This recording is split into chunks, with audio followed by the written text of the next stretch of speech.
கேள்வி ஒன்றாக இருந்தாலும் பதில் எப்படியா இருக்கான், ஆளுக்கு ஏற்ற மாதிரி மாறுபடும். நேரில் வந்துட்டால் என்ன பண்ணிடலாம், எல்லா கேள்வியும் கேட்டு தெளிவாக. அதுக்கு தான் சத் சங்கம். என்னுடைய நோக்கம் எல்லாம் மனிதர்கள் எல்லாம் மகிழ்ச்சியாக இருக்கணும், அவ்வளோதான். தோப்பில் இருந்தாலும் ஒவ்வொரு மரமும் தனி மரம் தான். தோப்பில் இருந்தாலும் தென்னந்தோப்புன்னு சொல்லிக்கலாம். ஆனால் எல்லா தென்னம் அந்த தோப்பில் இருக்கிற எல்லா மரமும் ஒரே மாதிரி காய்க்கும், ஒரே மாதிரி வரும்னு சொல்ல முடியாது. ஏன்?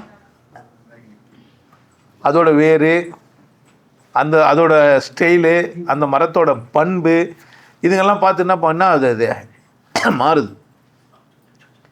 அதுக்கு ஊற்றுற உரம், அது கிடைக்கிற விஷயம், இதை வச்சு தான் என்ன ஆகுது, அந்த மரம் தீர்மானிக்கப்படுது. அப்போ அந்த மரத்தோட வளமை, அதோட பண்பு, அதை பொறுத்து தான் என்ன ஆகுது, அது வளருது. ஒவ்வொரு தனி மனிதன், அப்பா புள்ள, அண்ணன் தம்பி, மாமா மச்சான் தாத்தாலாம் கிடையாதுங்க. அதனாலலாம் வரல.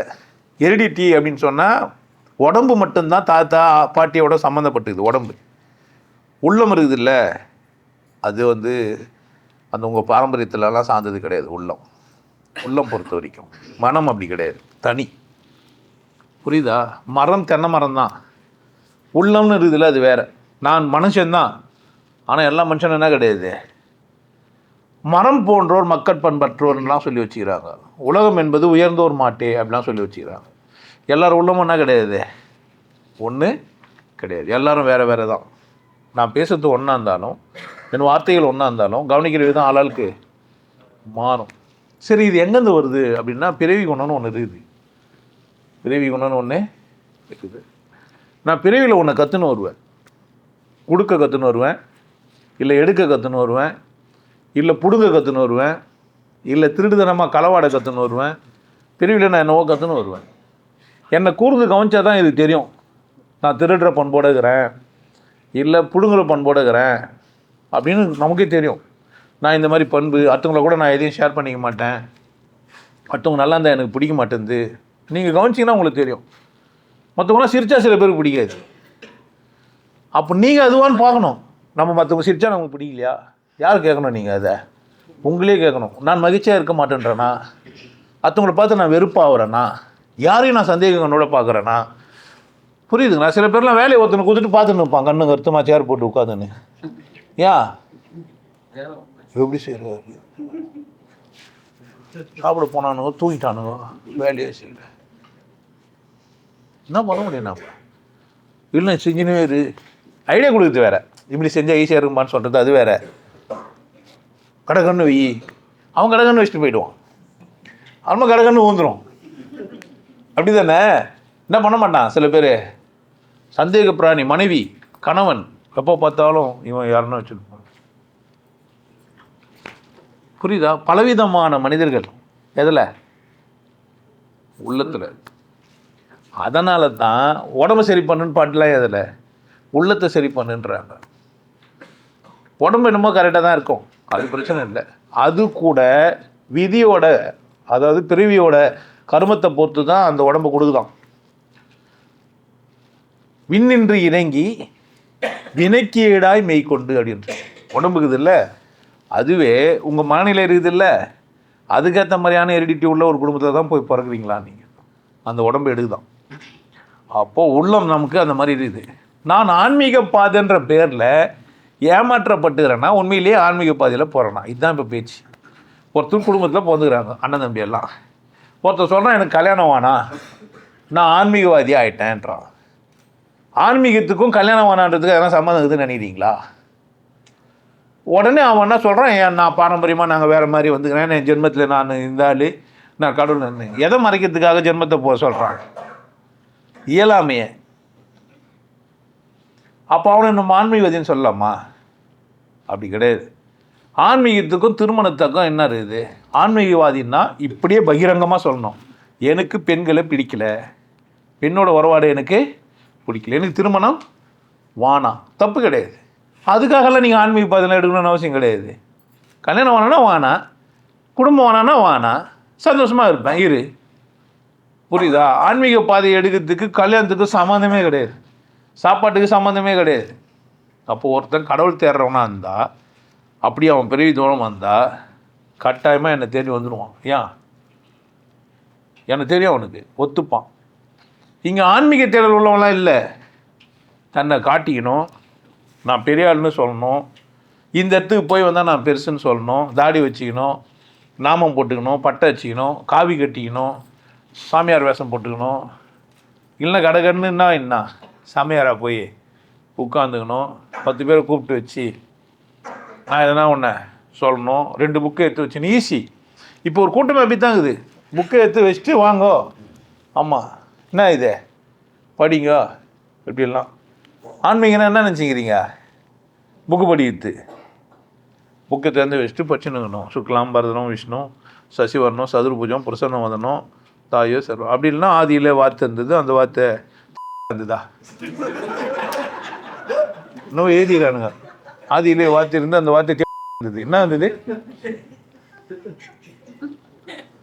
ஓ தேவனா இருந்தது, ஆம்பளையா இருந்தது. தேவனா இருந்ததா இருந்ததா? நீங்கள் அர்த்தம் தப்பாக பண்ணிக்கிறீங்களா? தேவனுக்கு ஆம்பளை பொம்பளை பதம் என்ன? தேவனா இருந்தது, பொம்பளையா இருந்தா இருந்தது. அப்படித்தானே இல்லையா? அசிங்கமா? ஓ நீங்கள் அசிங்கமாக நினச்சிக்கினீங்களா அது இருந்ததுன்னா? ஐய, நான் சொல்கிறது புரிஞ்சிச்சா உங்களுக்கு? ஆதியிலே வார்த்தை இருந்தது, அந்த வார்த்தை தேவனா இருந்தது. ஒருத்தன் எழுதிறான். இப்போ இருந்ததுன்னு எல்லாமே அது கூடாதா? எழுதலாமே. மதம் உணர்வுகளை புண்படுதுன்றான் ஒருத்தன். கரெக்டாக இல்லையா? மத உணர்வுகளை புண்படுதா இல்லையா?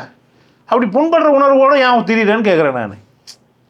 ஒன்று சொன்னால் ஒன்று உனக்கு புண்படுதுன்னா அப்போ அது தப்பாக தானே புண்படும். சரியா இருந்தால் புண்படும். அப்போ தேவனா தான் இருந்தது, அப்போ இல்லை பொம்பளையே கிடையாது. அபி தானே ஏதனும் யாரு? அதுலேருந்து என்ன தெரியுது? இப்போ ஒரு பொம்பளை இருந்தால் இருப்பாங்க. ஆதியிலே வார்த்தை இருந்து அந்த வார்த்தை இருந்ததுன்னு இருப்பாங்க. ஏன் அப்படி அவங்க என்ற அர்த்தம் எழுதிருக்க மாட்டாங்க, வேற என்ன சொல்லியிருப்பாங்க? பத்தினியாக இருந்ததுன்னு எழுதியிருப்பாங்க. ஆதியிலே வார்த்தை இருந்தது, அந்த வார்த்தை பத்தினியாக இருந்தது. அப்படியா? பத்தினியாக இருந்ததா இருந்ததாயா? இப்போ பொம்பளை கிட்ட கேட்டால் அவ்வளோ டென்ஷன் ஆகிடுவாங்க. ஐயோ என்னாக்கா அர்த்தம் தப்பு இல்லையா? பத்தினியாக இருந்ததுன்னு சொல்லியா சொல்லுவாங்களா? சொல்ல மாட்டாங்களா? அப்போனா என்ன பண்ணுறாங்க ஒருங்க? ஆன்மீகன்றாக்கா பாரம்பரியமாக வந்தது, அதுவும் வந்தது. எங்கே போய் சிக்கிக்கினீங்க? என்னை பொறுத்த வரைக்கும் ஆன்மீகம் அப்படின்னா சனாதான இந்து அப்படின்னு சொல்கிறாங்கல்ல, அதோட சரியான விளக்கம் புரிஞ்சால் நீங்கள் ஆன்மீகவாதி தான். சனாதான இந்துன்னு இங்கே மட்டும்தான் எல்லாரும் என்ன பண்ணிப்பான்? வணக்கம் பண்ணிப்பான். ஒருத்தனை மட்டமாகவும் பார்ப்பான், கல்லையும் கும்பிடுவான், கையில் எடுத்து மனுஷனை மதிக்க மாட்டான். 2 பிரச்சனை எங்கே இருக்குதுங்க? கல்லை கழுவி என்ன பண்ணுவான்? அதுக்கு பொட்டுக்கிட்டுலாம் வச்சு சந்தனம்லாம் போட்டு பயங்கரமாக அடிச்சு பெல்லாம் அடிச்சு அதுக்கு என்ன நான் சொல்லணுமோ என்ன பண்ணுவான்? சொந்துவான். மற்றவங்களாம் லைனில் வந்தானா ஜர்கண்டி அப்படின்வான். அந்த கல் என்ன பண்ணவே இல்லை. இவன் சொல்கிற சொல்ல பார்த்து அது ஒரு நாள் ஜர்கண்டா என்னெல்லாம் ஆகிடும். புரியுதா? போகிறவங்களெல்லாம் என்ன தான் சொன்னுக்கிறானுங்க. அதுக்கு ஒரு 4 பேர் பிடிச்சி ஈத்துனுக்குறான். போய் நின்று ஒன்று கடகன்னு தூக்கி போய் வெளியிட்டு வந்து விட்ருவாங்க. பார்த்துக்கிறீங்களா? சரி எடுத்துக்கலாம். நீ படியெல்லாம் ஏற முடியாது, படி தொடவே முடியாது, தூக்கின்னு போயிடுவாங்க ஒன்று இருக்கா. அப்போ ஆன்மீகம் பேர் ஏமாறுத்து பேர் கிடையாது. நிஜமாகவே எனக்கு கடவுள் புரியணும். கடவுள் எப்படி இதுன்னு கேட்கணும். அப்படி கேட்குறவனுக்கு நான் ஒரு வரம், மற்றவனுக்கெல்லாம் நான் ஒரு சாபம். இந்த ஆக்டருங்களுக்கெல்லாம் பாவம். நம்ம மதவாதியாக நடிகலான்னு பார்த்தாக்கா இவன் வேற ஒன்று பேசுகிறான், டென்ஷனாக இருக்கும். அதே சமயத்தில் என் வீடியோவும் அவனுக்கு தேவைப்படும் ஆன்மீகவாதிகளுக்கெல்லாம். ஏன்னா இந்த ஆள் என்ன அர்த்தம் சொல்கிறாருன்னு பார்ப்பான். தெரியுது நல்லா பட்டவர்தனமாக. ஐயோ இப்படி ஒரு மீனிங் இருக்குதா, இப்படி ஒரு பார்வை இருக்குதான்னு நிறைய பேருக்கு புரியுது. நிறைய பேர் மாற்றிட்டானுங்க. ஜுப்பா போட்டுன்னு குங்க வச்சுருந்தவங்களாம் மாற்றிட்டான். இப்போ இவன் சாப்பாட்டில் நான் ஏன் கை வைக்கணும்னு கேட்குறான். அவன் தான் சொல்லியிருந்தான் முதல்ல சைவம் சாப்பிட்னா அதான் கரெக்டுன்னு. நான் லெஃப்ட்டு ரைட்டு அசிங்கமாக பேசினா இட்டானுங்கன்னு கேட்டால் இதுக்கு மேலே நம்ம பேசினா திட்டம் இவன். நேராகவே வீட்டுக்கு வந்து திட்டினாலும் சொல்கிறதுக்கு இல்லை. ஏன்னா மெஜாரிட்டி கறி சாப்பிட்றவங்க தான் குற்ற உணர்வுலேயே சாப்பிட்டுருந்தானுங்க. அமாவாசைக்கு சாப்பிட மாட்டேன், வெள்ளிக்கிழமை சாப்பிட மாட்டேன், வேலைக்கிழமை சாப்பிட மாட்டேன். பாபா வந்துட்டார். பாப்பா வந்துச்சா பாப்பா வந்துட்டாரா? ஏதோ ஒரு கருமம். செவ்வாய்க்கிழமை சாப்பிட மாட்டேன், எங்கள் வீட்டுக்காரர் சேர்த்துட்டாரு. திங்கக்கிழமை சாப்பிட மாட்டேன், எங்கள் மாமியார் சேர்த்துட்டாங்க. அப்படி தானே?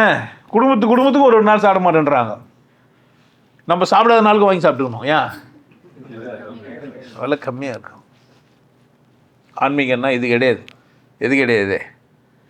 குங்கம் வச்சுக்கிறது, காலை தடவி வச்சுக்கிறது இடம் கிடையாது. காலை தடவுறல்ல, அது இல்லை ஆன்மீகம். உனக்கு பக்தி இருக்கலாம், காலை தடவின்னு இருந்தால் காலை தொட்டுணுன்னு நீ பக்தியோடு இருக்கலாம், அது இல்லை ஆன்மீகம். நான் என்ன சொல்கிறேன்னு கேட்கறது தான் ஆன்மீகம். புரியுதா? என்னை காலை தொடுறது இல்லை ஆன்மீகம், என்னை கட்டி தழுவுறது இல்லை ஆன்மீகம், எனக்கு மாலை போடுறது இல்லை ஆன்மீகம். நான் என்ன சொல்கிறேன்? கடவுள் ஒன்று தான். யாரை மதி?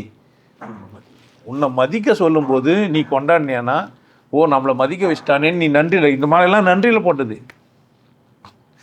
புரியுதா? அப்படி தான் எனக்கு போடணும். எப்படி போட கிடையாது, எல்லாம் போடுறாங்க, நம்மள என்ன பண்ணலாம்? அங்கேருந்தே சுற்றி ஒரு நாளும் உன்னை மறவாத இனிதான வர வேண்டும். இது இல்லை. புரியுதுங்களா என்ன சொல்கிறேன்னு? ஆன்மீகன்ற பேரில் ஏமாறக்கூடாது. கேள்வி கேட்கணும், புரிஞ்சுக்கணும். கடவுள் இருக்குதுன்னா அது எங்கே இருக்குதுன்னு கேட்கணும். நான் உங்களுக்கு தெளிவாக சொல்கிறேன், அது எங்கே இருக்குது? உங்களுக்குள்ளே இருக்குது. உங்கள் இதயத்தை கடவுளை சுமந்துன்னுக்கிறீங்க, யாரை மட்டும் மதிக்கல நீங்கள். இப்படிதான் ஆன்மீகம் தான். போட்டு குழப்பிக்கூடாது. இது மேலாம் நான் நிறைய வீடியோவில் பேசினே தான் இருக்கிறேன். அதே வீடியோ திரும்ப போட்டு செந்தில் கூட போற வச்சுருக்கோம். என்னடா இருந்தாலும் இதே பேசிங்கிறான். ஆனால் வித்தியாசமாக சொல்கிறான். இப்போ ஞானத்தின் டிஸ்பிரிஷன் திடீர்னு பிளேடு வெட்டானே, என்னடா இது கூட யோசிச்சு. கேள்விக்கு பதில் வேறு வந்தாலும் என்ன தான் ஒரு கேட்டாங்க புறம்போக்கு நான் கேள்வி ஒன்றா இருந்தால் பதில் எப்படி 10 இருக்குன்னே ஒருத்த போட்டான். ஆளுக்கு ஒரு மாதிரி இருக்குது, ஒரு லாங்குவேஜ் என்ன பண்ணோம் பதில். ஒருத்தர் என்ன கேட்டார், நீங்கள் என்ன டக்கரிச்சாலும் இந்த கேள்வி பதில் ஒன்று தான் சொல்ல முடியும்னாரு. உங்கள் அப்பா பேர் என்ன? இல்லை நான் 3 பேர் சொல்லுவேன்னு. எப்படின்னாரு? இல்லை எங்கள் அப்பா பிறகும்போது இளங்காலி, வளரும்போது கங்காதரன், வேலைக்கு போகும்போது ஆறுமுகம். எங்கள் அப்பா ஒன்று தான், ஆனால் பேர் 3ன்னு. இன்னும் சேர்த்து இளங்காலி கோயிலில் பிறந்துக்கிறாரு, மாட்டு வண்டியில் கட்டி போகும்போது. அந்த கோயிலை பார்த்துட்டு என்ன வச்சுட்டாங்க, இளங்காலின்னு. எங்கள் அப்பா மேலே காளி வந்து ஆடுமா கூத்தாருனாக்கா. வளர்ந்து ஸ்கூலில் சேர்க்கும் போது கங்காதரன் அப்படி வச்சாங்க. வளர்ந்துட்டு பேர் அவங்க அண்ணன் அப்ளிகேஷன் போட்டுறாரு, ஐசிஎஃப்ல இவருக்கும் வேலை கழிச்சிச்சு. அப்படியே பேரை விட்டு ஆறுமுகம்னு வேலைக்கு போயிட்டாரு. இப்போ நான் இனிஷியலில் ஆறுமுகம் போட்டுனுக்கிறேன். பக்கத்து வீட்டில் எங்கள் பெரியம்மாவுக்கு வயலேரியும் என்ன பண்ண முடியும், அவங்க அப்பா பேர் ஆடாது அப்படின்னுவா. ஏன் எங்கள் அப்பா உன் புருஷன் பேர் வச்சுக்கூடாதா என்ன? ஊரில் இது ஒரு பெரிய வைத்தசல் கதை. என் பின்னாடி இது மாதிரிலாம் கதைங்கள்லாம் இருக்குது. இந்த மாதிரி சோக கதையெல்லாம் பயங்கரமானது. இப்போ பதில் எப்படி இருக்கலாம்? ஆன்மீகம்னா பதில் ஒன்று தான். ஆனால் என்ன, அப்பா எத்தனை பேர் தான் இருக்க முடியும்? ஒன்று தான் இருக்க முடியும். அப்பாவுக்கு பேர் எத்தனை இருக்கலாம்? கடவுள் எத்தனை தான் இருக்க முடியும்? பேர் என்னவா இருக்கலாம்? எத்தனை ஒன்றா இருக்கலாம். பேர் மேட்ரு கிடையாது, கடவுள் எப்படி இதுன்றது தான் மேட்ரு. கடவுளுக்கு பேர் என்ன வச்சா என்ன? கர்த்தர் சொன்ன, யெகோவா சொன்னா, ஈசன் சொன்னா, அல்லா சொன்னா, காடு சொன்னா, எல்லாம் என்ன தான்? ஒன்று தான். லட்சோபலட்ச நாமம், லட்சார்ச்சனை அது பேர். நம்மளாண்ட ஒருத்தர் ஒரு அர்ச்சனை பண்ணதே பேர் சொல்லும்போது வைத்தான். பரமேஸ்வராய நம, பரபிரம்மாய நம அப்படின்னு என்ன பண்ணுவாங்க? எத்தனை பேர் கடவுளுக்கு? ஈசாய நம, ஈசன்யாய நம, ஈச கருண்ய அது மாதிரி நிறைய பேர் சொல்லின்னு இருப்பாங்க. என்னையா எனக்கு தெரியல அதெல்லாம். எனக்கு சிங்கிள் சாட்டு என்ன, கடவுள் ஒன்றுங்க, பேர் என்ன வச்சுங்கன்ட்டு. நீங்கள் என்ன புதுசாக பேர் சொன்னாங்க நான் ஒன்றும் வருத்தப்படவே மாட்டேன். கடவுளுக்கு பேர் நான் வச்சுக்கிறேன் சார். என்ன நான் இப்போ தான் வார்த்தை இருந்தது நீங்கள் இல்லை, அப்போ அது அங்கே தானே வந்தது. அப்போ அந்த கடவுள் யார்? அப்போ அந்த வந்திருந்தாக்கா கடவுள் வார்த்தையாகுதுன்னா சத்தமாகுதுண்ணா, சத்தம் யாருக்கு? கடவுள் தானே இது. அப்போ கடவுளுக்கு பேர் என்ன? இன்னும் இப்படி ஒரு விளக்கம் கொடுத்தா நான் சந்தோஷப்பட்டுப்பேன்ப்பா. தெளிவாக புரிஞ்சுக்கலாம் ஆள். Very good. நீ ஒரு புக்கே எழுதலாம். என்ன தெரியுமா, 4 பேர் மட்டும் 8 வச்சுட்டு போட்டானுங்க, அதனால ஏமாந்துங்கிறீங்க. ஆளாள் புக்கு என்னன்னா அவன் நினைக்கிறீங்க குறைஞ்சிடும். மேட்ருன்னா அந்த காலத்தில் ஏதணும் ஒருத்தர் 2 பேர் தான் எடுத்துக்கிறானுங்க. நிறைய எழுதிக்கிறானுங்க, எல்லாத்தையும் போய் ஆற்றுல விட்டுக்கிறானுங்க. இன்னைக்கு தான் பாதையெல்லாம் காமிச்சிட்டு தியானம் விடுறது இல்லை. அன்றைக்கி அஷ்டவக்கரன்னு ஒருத்தன் வந்துக்கிறான், அவனே அப்படி தான் புறம்போக்கு மாதிரி வளர்ந்துக்கிறான். அதனால தான் அவனை அஷ்டவக்கரன் நம்ம ஆக்கிட்டுக்கிறான். கடவுள் பாதிக்கப்பட்டுக்கிறான் ஒருத்தன். அதனால் ஆன்மீகம் என்னன்னா பாரம்பரியமாக வர்றது தான், அதாவது ஜென்மமாக வர்றது தான். எனக்கு அப்பா அம்மா தாத்தா கிட்டேருந்து வந்தால் அது பேர் என்ன கிடையாது, ஆன்மீகம் கிடையாது, அது பொய்மீகம். ஏன் தாத்தா காவடி ஏற்றாரு, ஆல்மா புள்ள காவடி ஏற்றாரு, ஆல்மா பேரன் காவடி எடுப்பார், ஆல்மா இப்போ தொடர்ந்து முதலமைச்சராக இருக்கிறாங்கல்ல, அந்த மாதிரி அவர் முதலமைச்சராக இருந்தார், அவர் முதலமைச்சராக இருந்தார், அவர் முதலமைச்சராக இருந்தார். எங்கள் கோட்டை நீங்கள் என்ன பண்ண முடியாது? இவனுக்கு ராஜா வாயிட்டானுங்க கோட்டைன்னுங்கிறானுங்க. புரியுதா நான் சொல்கிறேன்னு? ஆன்மீகனா கோட்டையா? பாரம்பரியமாக இருக்கணுமா? இங்கே பின்னாடி இல்லைன்னா அவனா தேடாது இருக்க மாட்டான். ஆமாம், ஒரு புறம்போக்கையும் நான் வச்சுக்கிறது இல்லை. அவனுக்கு புரிஞ்சுது யாருதே? அவனுக்கு. எனக்கு புரிஞ்சுதே எனக்கு. என்னதான் உப்புமா செஞ்சாலும் எங்கள் சித்தி எங்கள் அம்மாவோட சித்தி எங்கள் பாட்டி செய்கிற மாதிரி உப்புமா நான் இன்னும் சாப்பிடல. ஏன்? அது அவங்களுது. ஆன்மீகம்னா உங்களுது. ஆன்மீகம்னா யாருது?